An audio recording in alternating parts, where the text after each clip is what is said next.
Mostafizur Rahman player দেখতে কি অনেক সুন্দর ছিল?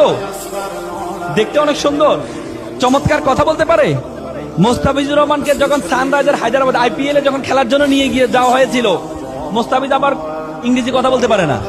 স্টাফ যারা আছে সবাই হচ্ছে ইংলিশে কথা বলে, মোস্তাফিজকে বলে ডানে যাওয়ার জন্য, মোস্তাফিজ বামে যায়। তো তারা তো বিপদে পড়ে গেছে, কি রে তারা কি বলে, তাকে বলি একটা করে আরেকটা। তো পরে তার জন্য একজন ইংরেজি শিক্ষক রাখলেন। দেখা গেছে ইংরেজি শিক্ষক তারা কি শিখাবে, ইংরেজি শিক্ষক নিজে বাংলা বলা শুরু করছে, মানে তাকে ইংরেজি শিখাতে পারছে না।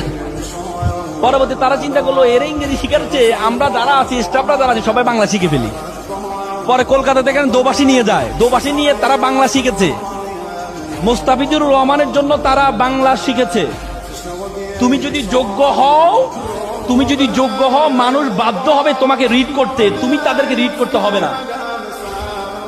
এজন্য সবকিছু যোগ্যতা পড়াশোনার প্যারামিটারে মাপা ঠিক না।